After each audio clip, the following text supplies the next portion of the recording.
Bablu voice के प्यारे दोस्तों, अस्सलामु अलैकुम। खातून खाना परेशान थी। रात को घर में दावत थी, पिज्जा बनाना चाह रही थी। सारा सामान ले आई थी लेकिन मशरूम्स लाना भूल गई थी। रहती भी शहर से दूर थी। करीब की मार्केट में मशरूम्स दस्तयाब भी न थे।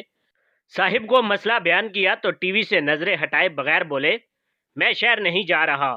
अगर मशरूम्स नहीं डले तो पिज्जा बन जाएगा, और अगर नहीं गुजारा तो पिछली तरफ झाड़ियों में उगे हुए हैं जंगली मशरूम्स तोड़ लो। खातून खाना ने फरमाया कि मैंने सुना है जंगली मशरूम्स जहरीले होते हैं, अगर किसी को फूड पॉइजनिंग हो गई तो। ये बड़ी अच्छी बात कही आप। साहिब बोले, दावत में सारे शादीशुदा आ रहे हैं, जहरीली बातें सुनने के आदी हैं, जहरीले मशरूम्स भी उन पे असर नहीं करेंगे। खातून गई और जंगली मशरूम्स तोड़ लाई, मगर चूंकि खातून थी इसलिए दिमाग का इस्तेमाल किया और कुछ मशरूम्स पहले अपने कुत्ते मोती को डाल दिए। मोती ने मशरूम्स खाए और मजे से मस्त खेलता रहा।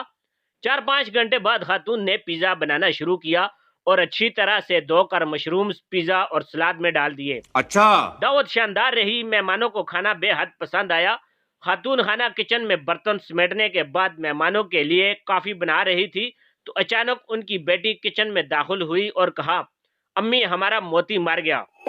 खातून की ऊपर की सांस ऊपर और नीचे की सांस नीचे रह गई, मगर चूंकि खातून समझदार थी इसलिए पैनिक नहीं हुई। जल्दी से अस्पताल फोन किया और डॉक्टर से बात की। डॉक्टर ने कहा, चूंकि खाना अभी ही खाया गया है इसलिए बचत हो जाएगी। तमाम लोग जिन्होंने मशरूम्स खाए हैं उनको एनीमिया देना पड़ेगा और मैदा साफ करना पड़ेगा। थोड़ी ही देर में मेडिकल स्टाफ पहुंच गया। सब लोगों का मैदा साफ किया गया। रात 3 बजे जब मेडिकल स्टाफ रुखसत हुआ तो सारे मेहमान लिविंग रूम में आड़े तिरछे बेदम पड़े हुए थे। इतने में खातून की बेटी, जिसने मशरूम्स नहीं खाए थे और इस सारी अजियत से बची हुई थी, सूजी हुई आंखों के साथ माँ के पास बैठ गई। माँ के कंधे पे सर रखकर बोली, अम्मी लोग कितने जालिम होते हैं। जिस ड्राइवर ने अपनी गाड़ी के नीचे मोती को कुचल कर मार डाला वो 1 सेकंड के लिए रुका भी नहीं। उफ, कितना पत्थर दिल आदमी था, हाय मेरा मोती।